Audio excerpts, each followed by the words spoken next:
Sa ngalan ng Ama at ng Anak at ng Espiritu Santo.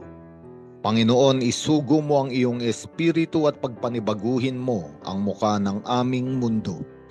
Ang mabuting balita sa araw na ito ay mula kay San Juan, Kapitulo 13, versikulo 16 hanggang 20. Sinabi ni Jesus sa mabuting balitang ito na magaganap ang kasulatan.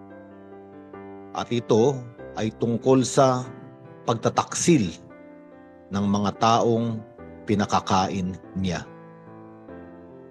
At nagpatuloy si Jesus, sinasabi ko ito sa inyo bago pa mangyari upang kapag ito'y nangyari na, sasampalataya kayo na ako'y ako nga. Ako'y ako nga ay ang pangalan ng Diyos. At ang Diyos ang nagpakain sa kanyang mga nilalang. Ang Diyos ang umaruga sa bayang Israel. Binigyan niya sila ng tinapay mula sa langit. Binigyan ng tubig mula sa bato. Ito ang Diyos na palagiang nagbibigay. Ito ang ating Diyos na ibinibigay ang lahat ng ating kailangan. Ngunit binibigyan diin dito ni Jesus na ang Diyos na ito ay nasa katauhan niya. Ako ay ako nga. Ngunit ang Diyos na ito ay pagtataksilan. At kahit siya ay pagtataksilan, isang mahalagang bagay ang binibigyang diin ng Panginoon.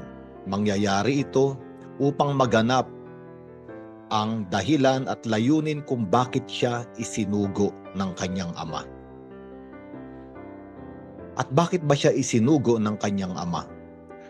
Upang ang mga taong nagtaksil ay bigyan ng pagkakataong magbalik loob sa pag-ibig ng Diyos. Kung maaalala natin, noong si Jesus ay naghihirap, ipinako sa krus na matay at nilibing, iniwan siya ng lahat. Ang kanyang mga minamahal na alagad ay nagtaksil o naduwag na ipagtanggol ang kanilang Panginoon. At hindi malayo ang larawan ng ating buhay sa mga alagad na ito. Bagamat tayo'y pinakakain ng Diyos, may iba't ibang panahon sa ating buhay na atin siyang ipinagkaila, ating siyang itinatwa, o kaya naman sa pagbagsak natin sa ating mga kasalanan, nangangahulugan na siya ay ating pinagtaksilan. Ngunit ito nga ang tanging dahilan kung bakit kailangan pumarito ng Panginoon, kung bakit kailangan siyang isugo ng Ama, upang tayong lahat na napalayo sa pag-ibig na makalangit ay muling makaranas ng dampi at init ng pagmamahal na ito. Kailangang ipakilala ng Diyos sa mukha ni Jesus na ang mga nagtaksil ay may pagkakataong bumalik sa kawan niya. Sa araw na ito, magpasalamat tayo sapagkat si Jesus ay hindi nanatili sa mga patay.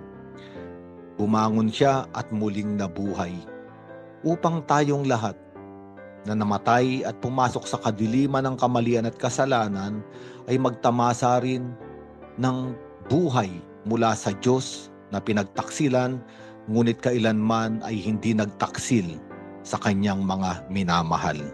Ito ang mukha ni Jesus, ang mukha ng Diyos. Ako'y ako nga. Nagpapakilala muli at muli tayong inaalayan ng daan upang maglakbay patungo sa buhay na walang hanggan. Sa ngalan ng Ama at ng Anak at ng Espiritu Santo.